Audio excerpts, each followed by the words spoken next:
All right, ladies and gentlemen, I got a new view for you and I got your watch list. But before we go over anything, we need to talk about how to trade during the summer, because if you are not comprehending how slow this environment is, and if you don't take the right steps, it is going to absolutely destroy you. I've been seeing a lot of people frustrated by the lack of movement, or even if we're getting data, the market is not really moving, and we need to talk about how you're going to avoid that. So I got 3 things for you, and the first thing you have to understand right here, right now, swing trades are going to be your friend. If you want to make a trade and get in on the daily action, you need to make your trade the day before. Some of you, this may make a lot of sense. To others, you'll be like, wait, what are you even talking about, Josh?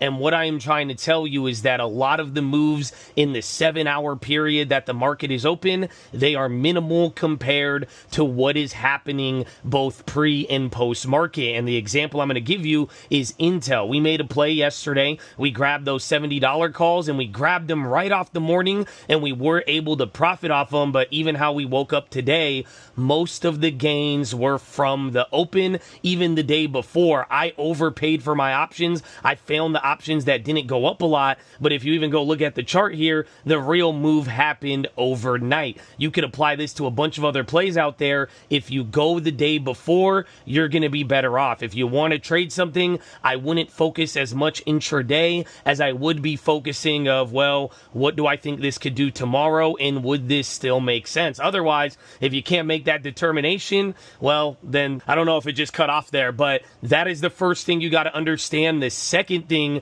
that you need to understand here now is sell credit spreads. This is a great environment for credit spreads when things aren't moving. The only thing I would tell you about the credit spreads, make sure the ranges are tight. We have a bunch of tutorials on this channel, and what I mean by a credit spread, you sell the 560 over here, buy the contract above it. Oh, it's not working. We'll try that again.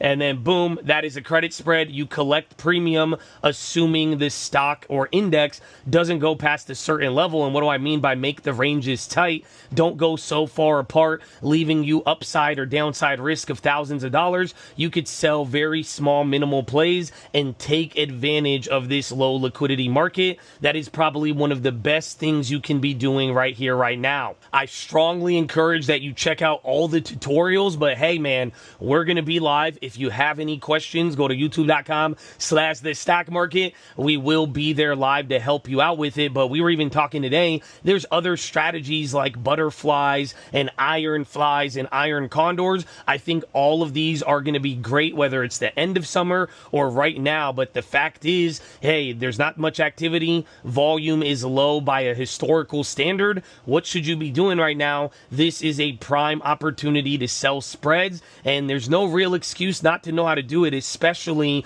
if you are getting frustrated by all of the effery of the market and spending 7 hours to go absolutely nowhere. So that is the second thing. And then finally, this one's my favorite, man, and it's simple, bro. I hope y'all feel me on this one. The final thing you could be doing right now in summer to make sure it doesn't clap you, I guess I'll just keep it over here, it's to buy bonds. So go to Fidelity, Schwab. You can literally go and buy a 3-month or even a 1-month bill. Like right now, I think if you're getting a new issue, they'll only sell you the 3-month bills, but go to the fixed income section of your broker and you could go through and find bonds. If you're not familiar with how bonds work, it's super easy. You literally just buy the bond, and every single day it appreciates in value, just like Bill. I don't know if you guys have seen the chart of Bill. You ever wonder why it just creeps up every single day? Because that's what bonds do. You'll buy them at 99, and then every day it'll go 99.01, 02, 03, 04, 05, up until it gets to 100, and that way you are getting paid every single day. And the beauty is short-term bonds are paying you out a lot. You could at least guarantee you 5 to 10% up until Labor Day, when all of the volume will come back again. So Chad, I hope all of this helps. I hope this is a good start or intro. If you want to follow up and more questions on this, let me know. But now, let's get to the watch list and run it, baby. Walking to the couch, it's a 20 on the legs. Live in the hills, but still get a spread. Started with a little bit. but I still reinvest it. Feel how I feel, then it feel like a blessing. I just want the lesson, I just want protection. I'm up and I'm down, but they sound like progression. Farmer never plans if he waits for perfection. Finger to the down. Right off the bat, bro, that view is crazy. It's all moving around, giving me vertigo and all of that. I think it'll be cooler when we do a driving video, but like I said, you all need to be prepared here for the summer environment. Trade the day before, sell the spreads with tight ranges, buy a bond and chill. Otherwise, you're going to be dealing with a lot of this. And now here's the interesting part. Coming into tomorrow, you have the China PPI and CPI tonight. That's probably going to be the most important thing that'll lead to a gap up, gap down, and guide some of the other stuff besides any of the other pre-earnings and pre-earnings hype that we're getting. But besides that, you're going to be getting like 4 or 5 Fed speakers tomorrow, and it's going to be a weird day like today. We heard from Powell, we heard from Bowman, there was even some of the Yellen comments, and the market didn't really react, and we spent 7 hours doing nothing. So if that's the case, we're going to hear from a lot of Fed speakers tomorrow. You might get these wild pops and drops, but we're probably going to dance to go nowhere. But now here's the interesting part. I was telling you, not much is really expected. Well, in a weird way, the premiums are still holding up. We're coming into Wednesday now. There's not much on the table, but if you go and price in the break even for the S&P, or you go price in the options,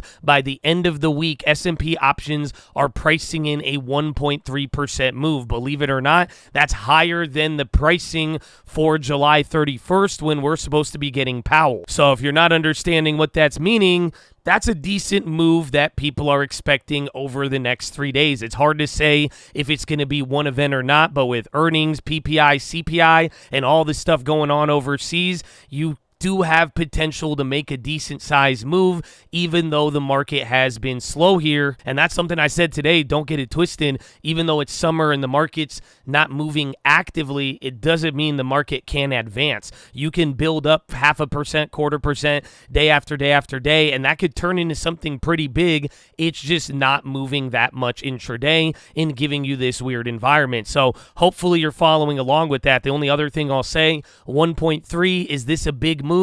It really depends how you look at it. At other times in the past, 1%, 1.3 wasn't that big of a CPI. Lately, we haven't really moved that much off of these data events. So in the short-term relative sense, 1.3 is a lot. If you look back at some of the other times we've really gotten volatile, 1.3 is nothing. And lately, I mean, I think we've seen bigger moves on the NASDAQ just when everything gets hyped up with the chip maker. So we'll see how it all plays out, but I think it's going to be a slower summer session. We'll see what the Fed speakers bring, but thankfully, after tomorrow, we get to focus on the data Thursday morning and then getting into the big data on Friday. But now, let us get into the plays. So, the keys of the day are very simple, and that's why, too, even the plays are going to be simple. I made one play, and this is something I'm going to keep watching. It's the only play that I made. Like we said yesterday, we grabbed that Intel, and that did very, very well for us. Got like 80% off those contracts. I said, you know what?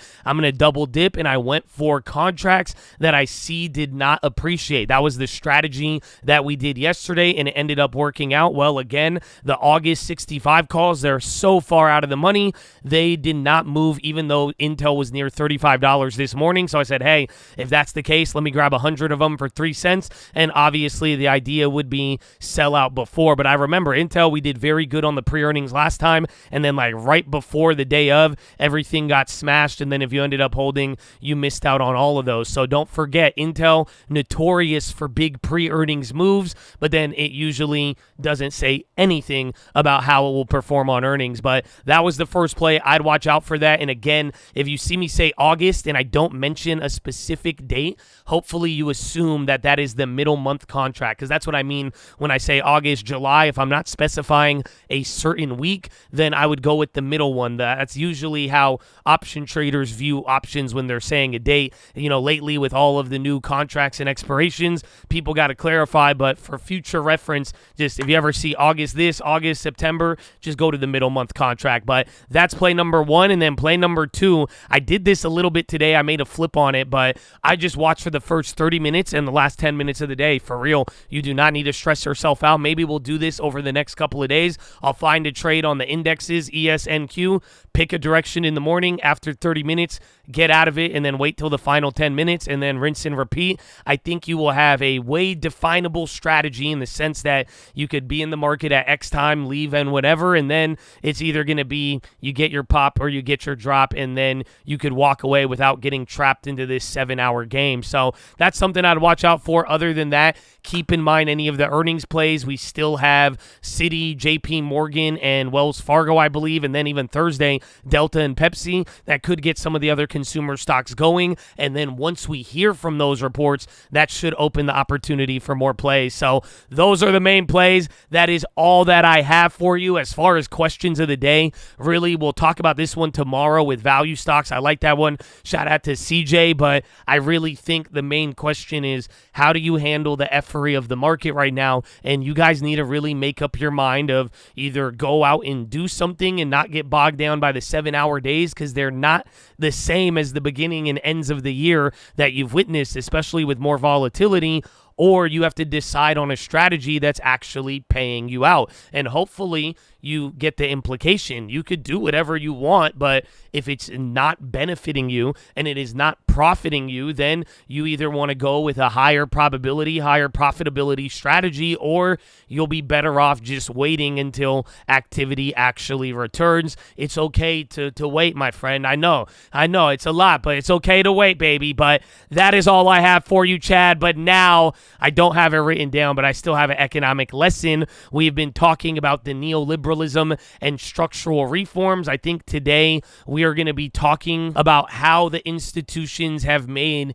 changes over time, or how people have come to love them, and why this is important. Remember, at the beginning of this economic lesson, we were talking about how a lot of people have emphasized, oh yeah, strong government is good now. Look at the history, and this is why we need to have very integral, very good institutions to execute the policy so everybody could share in all the welfare. That's what we're going to be discussing right now. So let's get into it. Getting institutions right.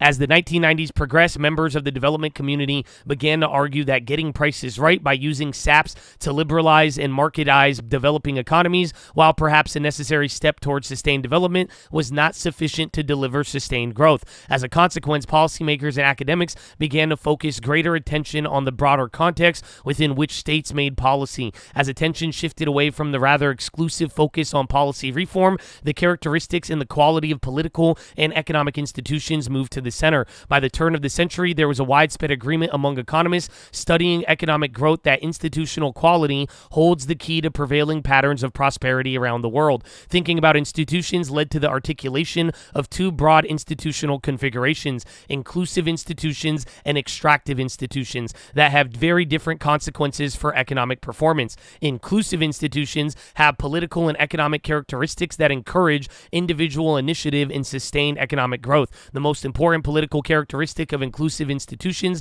includes the broad extension to the right to select and constrain governments, adherence to the rule of law, and a strong, but by virtue of the rule of law, constrained state. Among the relevant economy characteristics, inclusive institutions have strong property rights and market structures that reward individual talent. Inclusive institutions are likely to provide high-quality public services that are important to growth, such as public education that is available to all and infrastructure investments that facilitate the market development. The elaboration of property rights and their defense in the rule of law system encourages investments in productivity improving activities. The fact that the opportunities for economic activity are open to the broad public rather than restricted to the chosen few creates incentives for individual initiative. Inclusive institutions are thus likely to generate economic growth that is sustained over time. Extractive institutions, by contrast, lack most of the redeeming qualities. In terms of politics, extractive extractive institutions allocate power very narrowly to a small ruling elite and systematically exclude other segments of society from access to power. In addition, the elite's power is relatively unconstrained by electoral institutions or by a clear rule of law based judicial system. Economic institutions also do very little to reward the initiative of individuals. Property rights are often lacking and, where present, are unevenly enforced. In such systems, the elite use their power to extract income from those who are excluded from politics and use it to provide benefits to the narrow group that rules or to the subset of society that keeps the government in power. Such systems become characterized by corruption within the state and among the ruling elite, and by rent-seeking at the level of society. As a consequence, the balance between productive and unproductive activity tips in a direction unfavorable to sustained economic growth. One might illustrate the importance to economic performance of these institutional differences relative to other possible factors by comparing societies that share common cultures and geographies but have very different institutional characteristics. So it's going to get into a comparison, and I got to take out that real quick, but before, hopefully you're getting it. An inclusive system, it's not what you think. It's not like the DEI stuff. It's just saying, is there strong property rights? Do you have a strong government, but it's kind of free from controlling stuff? Does it support the market rather than support the elites? That is an inclusive government, where an exclusive is more or less just controlled by a ruling few, and like it said, more prone to falling for corruption. And then again, property rights and how it incentivizes people to do things, that is another big factor as well. So now it's going to give you an example of countries that, although their cultures and geography are similar based on these types of governments, they have two very different responses. So continuing, consider North Korea and South Korea as one such comparison. South Korea has experienced sustained growth rates and dramatic improvements in the standard of living. North Korea, in contrast, has experienced exceptionally poor economic performance, even to the point of suffering widespread food scarcity. Acemoglu and Robinson Institutional Perspective attributes these different economic trajectories to different institutions. They argue that the two countries occupy basically the same geographic space, the Korean Peninsula, and thus confront the same climate and geographical constraints and opportunities. The two Koreas share a common language and culture, at least through 1940, and they had a common history. The two differ primarily in their institutional characteristics, with South Korea benefiting from inclusive institutions and North Korean performance undermined by its extractive institutions. Acemoglu and Robinson offer other comparisons that are similar in nature, such as East and West Germany during and after the Cold War. Perhaps you could think of any other comparative cases that either support or confound their institutional hypothesis. If anything, I would argue, my take is that even in America, I think we weeble wobble between extractive, I said exclusive, extractive institutions, and then inclusive, depending on the political party and what is the trend of the time. I think we go back and forth. That's my take, though. Continuing, although the Acemoglu and Robinson institutional hypothesis holds considerable appeal, at least two important questions about this approach have been posed by its critics. The first critic points to potential issues of reverse causality. It might be that the economic development outcomes are the underlying cause of the institutional configurations, rather than, as Acemoglu and Robinson hypothesize, that institutions cause development outcomes. Concerns about the reverse causality arise from a larger body of research that has been conducted prior to the more recent work by Robinson and Acemoglu. Indeed, almost 60 years ago, Seymour Martin Lipset hypothesized that economic development causes democratization. The more well-to-do a nation, the greater the chances that it will sustain democracy. Subsequent empirical scholarship has found substantial support for the Lipset hypothesis. Indeed, as one highly influential recent study concluded, the level of economic development as measured per capita income is by far the best predictor of democratization. So what it's saying is that, yeah, you could try to use these examples and say, oh, it's clear how they ran their institutions. That's what caused it. But some people are saying, well, look at the data. Maybe one country just got rich. And then, it's kind of like the joke you hear people say, like, oh, I wasn't a Republican until I had to start paying taxes. And it's kind of what these theories have said, is that, well, if you just look at how well these countries were doing economically and the fact they started to gain economically, that's what led to these changes changes of institutions rather than the change of institution leading to the economic progress. So very interesting point. But continuing, the second critique concerns the origins of political institutions. If, as Acemoglu and Robinson claim, different institutional configurations generate different development outcomes, it becomes important to understand what accounts for cross-national variation in institutions. That is, why are some societies fortunate enough to have been endowed with inclusive institutions that promote development, while other societies have had the misfortune to be burdened with extractive institutions that do not promote development. Acemoglu and Robinson have argued that institutions reflect colonial settlement patterns, where colonial mortality was high due to climate and disease. Colonists did not expect to establish permanent residence. They thus created extractive institutions that maximized their short-run take. Where colonial mortality rates were low, colonists were more likely to establish permanent settlements and thus were more likely to create inclusive institutions that promoted economic development. And these distinctive institutions persisted after colonialism ended. For Acemoglu and Robinson, therefore, contemporary institutions and thus developmental outcomes reflect developments that occurred hundreds of years ago and continue to exert influence through societal processes that make it difficult to change institutions. One potential problem with this argument is that it's difficult to isolate the causal significance of institutions from the impact of climate and geography. So this one's interesting, but you could see hopefully the challenge is like you're really going to say that this is because of hundreds of years ago and, things do change rapidly. So there's a little more to it, but here's one thing I'll add. That logic reminds me of the long term. So think about, I'm giving you a long-term propaganda in the middle of this economic lesson because I want you to think about it. If you don't think you're going to be here for a long time, if you're not really thinking about the future, you're going to probably have an extractive policy towards your portfolios. Oh, wow. Versus one that's inclusive if you really believe you will be around in 10 years making moves. Oh, my goodness, Chatadonia. But continuing. Other scholars have explained institutions by focusing on the interaction between colonialism and resource endowment. Engerman and Sokoloff focused their attention on explaining divergent development outcomes in South and North America and the Caribbean. They argue that low-quality institutions, essentially the equivalent of extractive institutions, emerged in colonies in which land, climate, and labor endowments encouraged colonists to engage in plantation-based agriculture. On the Caribbean islands, for instance, the climate and land were conducive to sugar production, while small indigenous populations forced the colonial powers to rely upon imported slave labor. Colonists built political institutions that enabled them to control sugar production and income to exclude slaves from participation in politics. The result was highly inequality and low political inclusiveness. In contrast, in the northern regions of North America, climate conditions and loud endowments encouraged grain farming organized as small holdings that relied on family labor rather than slaves. This small holding model generated less economic inequality, which carried over into the design of political institutions,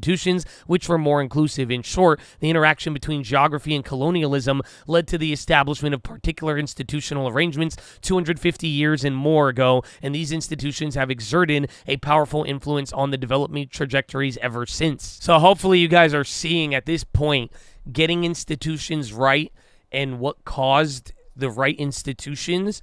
Like, think about it. We're talking about colonialism now and looking at slave labor and how things played out. And I think this is just this is probably like the most wokeness you've gotten in the book so far, but it's something to just highlight that a lot of these theories, I mean, even in this case, finding an answer to this is very difficult. And people are trying to say, well, no, it's because of 250 years ago. Is it true? It might be, but also it's like there's a lot of other things at play, and it just goes to highlight answering this and what makes an institution right and what got these places to do it right. That's a very hard question to answer still. So continuing, the continued uncertainty about the origins or causes of institutions has important implications because different institutions are associated with different developmental outcomes. A central determinant of success lies in getting institutions right. Yet this implies that societies stuck with extractive institutions can escape only if they can create more inclusive institutions. But if societies can change from extractive to inclusions at will, then institutions aren't exogenous to state policy and probably do not have substantial independent impact on economic development than institutionalists claim. So I'm glad he's putting this all into perspective, but this is what you got to realize. If you really wanted the answer, how do you know what caused the origin of a certain state and policy, it's uncertain. You don't know. Why did North Korea and South Korea play out differently? You don't know. Why is it that the East Asian financial model, why do the people in East Asia say no, it's the government that did it, whereas the IMF and World Bank say no, it's neoliberalism that did it? This is to highlight that we don't really know why. We could speculate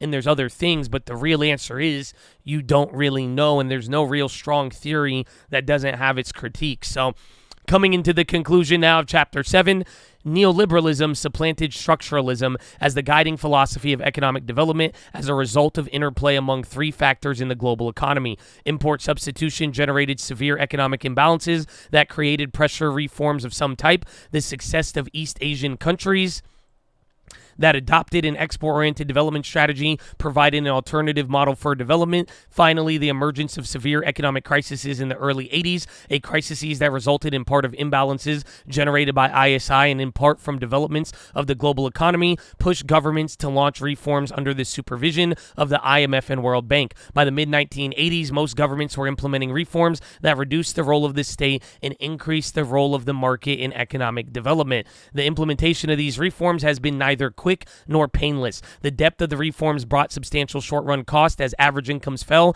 and as the smaller income was redistributed among groups. The proponents of neoliberal reforms argue that the short-run costs are worth paying, however, for they establish the framework for strong and sustainable growth far into the future. Achieving that outcome will require developing societies to consolidate and build upon the reforms already implemented. In addition, it will require the advanced industrialized countries to accept short-run adjustment costs of their own in order to meet the legitimate demands that developing countries now make about market access. The adoption of neoliberalism reforms in the developing world is also transforming the global economy. For the first time since the early 20th century, the developing world has integrated itself into that economy. In doing so, developing countries have altered dynamics of global economic exchange. Standard trade theory tells us to expect trade between capital-abundant and labor-abundant societies, yet trade barriers have greatly limited such trade for most of the post-war era. As these barriers have fallen during the last 20 years, trade between countries with different factor endowments has become increasingly more important. Businesses are increasingly locating their activities in those parts of the world where they can be performed most efficiently. Labor-intensive aspects of production are being shifted to developing societies, whereas the capital-intensive aspects remain in the advanced industrialized countries. The expansion of North and South trade is thus creating a new global division of labor. So hopefully you're getting the conclusion. Welcome to the modern era. And it's understanding, we back in the 40s and early and then leading post-war, you had import substitution, you had all these governments changing, and then as we got into the late 80s and now into the 20th century, this whole society based on really taking advantage of comparative advantage and having institutions that are supporting it and borderline liberal to allow it. That's what got us here, and hopefully you're seeing why. And then now we're going to delve into the other things and see what this led to and how it affects the politics. But Chad, that is your watch list, ladies and gentlemen. Make sure Hydrate Healthy ready to go. Make sure post your watch list. Make sure we see you there in the morning. I need the armor on. I need the helmet shining. And I need you to remember who you can become is always more important than who you are right now, Chadadonia. Find your future self. That's all you need to do. But Chad, I love you. Drink that water. Stay hydrated, healthy, all that good stuff. I'll see you in the morning. And horn.